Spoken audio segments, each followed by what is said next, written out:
વિક્રમભાઈ, શંકર ચૌધરીએ હમણાં જ વિધાનસભાના અધ્યક્ષે ગૃહમાં નિવેદન આપ્યું છે કે કલાકારોને બોલાવવાના બાકી છે, ફિલ્મ કલાકારોને, તો એ તમને બોલાવશે, તો તમે હવે જશો? એકચ્યુઅલી હજુ તો અમારા સમાજના જે અમુક આગેવાનો છે, નેતાઓ છે, એ કોંગ્રેસના કે ભાજપના, અમારા સમાજના છે, બીજા સમાજના છે, એ લોકોને હું 1-2 દિવસમાં મળવાનો છું અને આગળ શું કરી શકું મારા કલાકારોને બી એ લોકોની પણ સલાહ લે, કેમ કે આ મારા માટે મેં આ મુદ્દો ઉઠાવ્યો જ નતો. મેં મુદ્દો ઉઠાવ્યો તો ઠાકોર ક્ષત્રિય સમાજના કલાકારોનું સન્માન અને સાથે બીજા જ્ઞાતિના કલાકારોનું પણ સન્માન જે રીતે નથી થઈ રહ્યું ને અમુક જ લોકોનું પેલું અમુક કલાકારોનું જામાં પેલું રહેશે પ્રભુત્વ, એ ના થવું જોઈએ. કેમ કે સરકારી કાર્યક્રમો હોય એમાં અમુક કલાકારો ફિક્સ કલાકારોને જ એ લોકો બધી જગ્યાએ પ્રોગ્રામ કરાવતા હોય છે. સારા કલાકારો છે બધા, પણ એના લીધે બીજા ઘણા બધા દરેક સમાજમાં ઘણા બધા એવા કલાકારો છે બહુ સારા, એમના બહુ સારું ટેલેન્ટ છે, પણ એ લોકોને મોકો નથી મળતો એમ. ને એવું નથી કે સમાજમાં તો એ લોકોનો પ્રોગ્રામ તો મળી રહેશે, પ્રોગ્રામ મળવા ના મળવાનો સવાલ નથી, પણ ગવર્મેન્ટનો પ્રોગ્રામ મળે તો એમને એક ગૌરવ અનુભવ કે ભાઈ ચલો ગવર્મેન્ટનો પ્રોગ્રામ અમને મળે, ગવર્મેન્ટ અમને બોલાવે. તમને ભાજપમાંથી કોણે ફોન કર્યો? ભાજપમાંથી ઘણા બધા અમારા અગ્રણી, અમારા અલ્પેશભાઈનો ફોન આવ્યો. ઓકે. સાથે અલ્પેશભાઈએ શું કહ્યું તમને?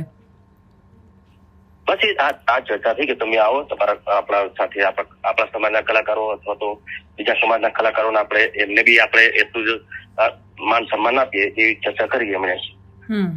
તો તમે પછી એના પર કઈ વિચાર કર્યો કે માન સન્માન? હવે તમારી પાસે તો પ્રશ્ન છે ને વિક્રમભાઈ કે માન સન્માન કોની પાસેથી લેવું, કોંગ્રેસ પાસેથી કે ભાજપ પાસેથી? મારે તો બંને પક્ષ પાસેથી લેવું છે, મારે નહીં, મારા કલાકારોને અપાવું છે મારે તો. અચ્છા. અને ગોપાલ ઇટાલિયાએ જે સલાહ આપી હતી એ સાંભળી તમે કે વિધાનસભામાં જવું જોઈએ?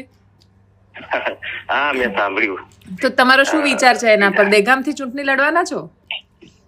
ના, એવું કઈ મેં કશું નક્કી. મેં રાજકીય મુદ્દો તરીકે મેં ઉપાડી લીધો છે આ વસ્તુ. મેં તો ખાલી અમારા કલાકારોના જે એમને જે ન્યાય નથી મળતો ને એમને આ રીતે પેલું પ્લેટફોર્મ નથી મળતું એના માટે મેં આ કર્યું. મારે આમાંથી કોઈ પોલિટિક્સ વાળી કોઈ વાત જ નથી આમાં. પણ જવાની ઈચ્છા નથી થતી? હવે આટલો બધો અન્યાય થાય તો તમને એવું ના થાય કે આટલો બધો અન્યાય કરે છે તો આપણે જઈને ન્યાય કરી દઈએ?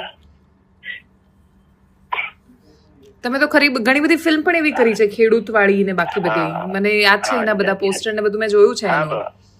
હા, પણ શું કહેવાય કે રાજકારણ, હવે હું સીધો સાધો માણસ છું, એક કલાકાર છું, તો રાજકારણ એ મારું આમાંથી મને એટલી ખબર પડતી નથી રાજકારણમાં.